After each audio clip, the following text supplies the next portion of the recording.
Welcome back to Ohio, everybody. I am Jake, and this will be the last webisode, YouTube episode of the loaner series.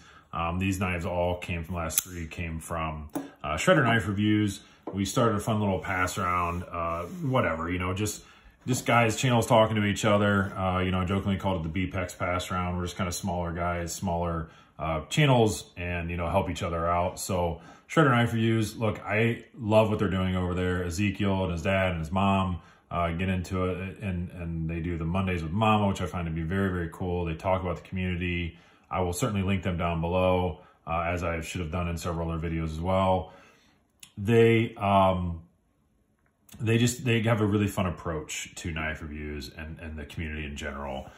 They do community updates, which I find to be very, very cool. So go check them out. Again, I'll link them down below. Just an easy click to get over there. So today, the Kershaw Cannonball. And I'm going to, kind of rotate this, and we're going to talk about Kershaw in general, because I can tell you that, doing the standard Blade HQ thumb scroll, 2021, see what's coming up, I stopped more on Kershaw and CRKT than I did any other brand. So I give them a lot of credit, I mean, I'm not saying that's, who am I, right? But what I mean is I think they're really trying with their designs and with the materials that they're using. They know they got to compete, right? I mean, I say it all the time, we are so spoiled with the amount of manufacturers out there, the materials that they're using, the price we can get it at, all combined together for so many different options, that these brands that have been around for a while is like, all right, guys, look, you got to step up your game or you're going to get left behind. So I give them a ton of credit that they are really, really trying, instead of being, one of the companies that just sort of rehashes old models, changes color, maybe change the blade steel, and, oh, sorry, guys, I gotta clear my throat. Spyderco! CRKT and Kershaw have really just kind of went out on a branch, and I give them a lot of credit for that. So we'll start there. So we'll get into the fun stuff here, or well, I don't know, specs, whatever you think's funner. We'll get into the specs here. So this guy's only 50 bucks. Let's keep that in mind. And I think that's a key part to this as well. 8 inches overall, 5.4 ounces, which is, largely in part to these big slabs. PVD coating steel slabs, stainless steel slabs. So it does have some weight to it, but at an 8-inch knife, I think that weight is perfectly acceptable. But it is nice and slim, a nice, smooth finish to these guys as well. But as I'm rolling it over, I mean, the reason why I thought it was so cool is just this very, kind of a biomechanic, look, just this biomech, futuristic, but still very functional. When you're holding this, because they have everything nice and chamfered, all around the edge, everything nice and smooth off, just kind of continue on that handle, it holds really nice. It feels really nice, Blade shape, great blade shape, blade steel, D2, good for them, right? Agree.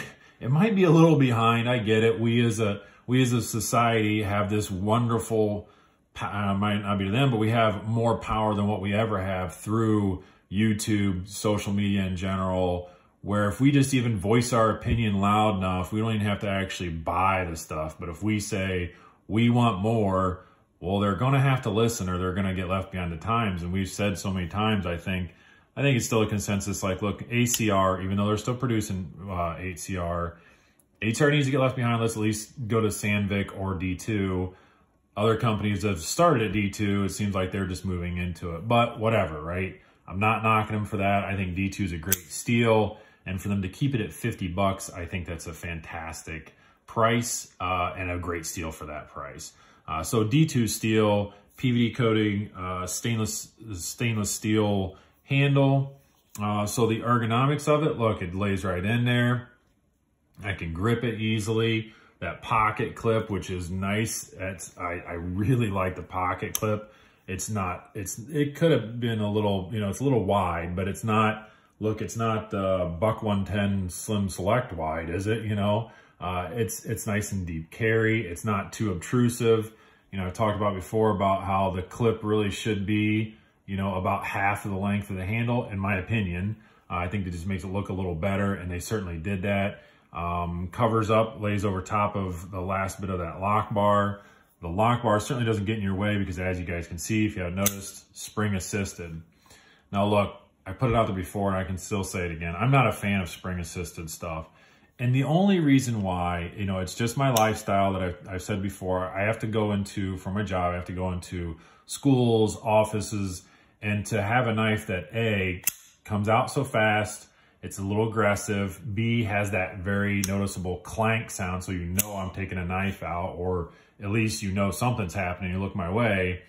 Then I have this knife and this nice big blade, you know, it's all just a little bit too attractive. So I just don't like spring assisted. The other reason why is that right there.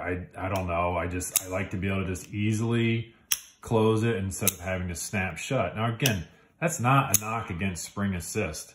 They do spring assist quite well. In fact, I think they do one of the top of the line jobs with spring assist. You know, that speed safe assist, this is probably the same. It wasn't specifically listed, but I'm gonna go ahead and say they still kept using the same speed safe. It's a fantastic design if you want a spring assisted knife. You know, I just don't typically want to typically look at them. But it's just a drawback for, you know, my personal life. Now on the weekend, I could use this knife. You know, that would be perfectly fine. You know, a little weekend warrior stuff outside in the garage doing all the work that I typically do, just the handyman stuff around the house. That's okay. But that right there where you got to put so much pressure to put it back in, that kind of bothers me just to close this as well. But again, just personal. The action on it is perfectly smooth. There's no gritty marks. There's nothing with that. The lockup on it is very, very solid. I don't know if it hindered it or not, or if it made it more. If you watch the Shredder Knife reviews, and maybe I'll just link that exact review, they ran over this thing with a car. I mean, and for it to be this smooth, there's no issues with the deployment. There's no marks on it, maybe very small amount, but it's not bent or warped or twist. I mean, it's a rock solid $50 knife. There is no doubt. You know, that clip, completely reversible we talked about, if you hadn't noticed that before.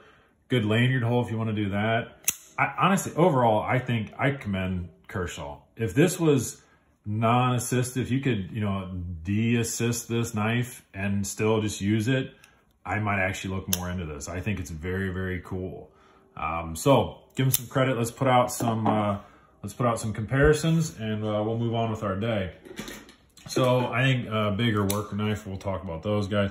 This is the Spyderco Indela, and that almost lines up perfectly with that guy. Absolutely, quite it does. That looks really nice.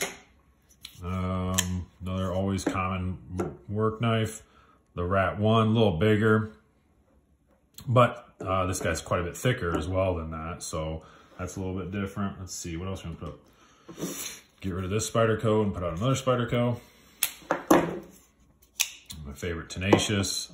Love the color, love the FRN on that one, so I'll put that guy out. That's pretty close. That's pretty doggone close, and I would put those in the same realm as well. You know, just something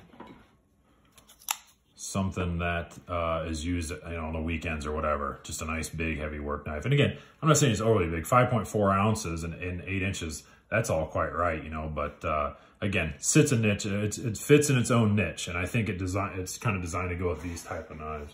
So there you guys go. Look, I commend Kershaw, I commend CRKT that they have actually finally listened to the masses. They are putting out new designs, affordable designs. Well, they've always been affordable. It seems like their quality is up nicely, and the materials that they're using. So, you know, there you guys go. Kershaw Cannonball, thanks again to the Shredder Knife Reviews, Ezekiel and his dad and his mom for sending me some knives this way. So, all right, guys, that's enough for today. By all means, like I always say, go out and promote positivity. You know, I mean, just talk to somebody. You know, it's even weird now just to say hi through your mask, but you know, if you say hi, I guarantee they're gonna say hi back. So, all right, everybody, take care.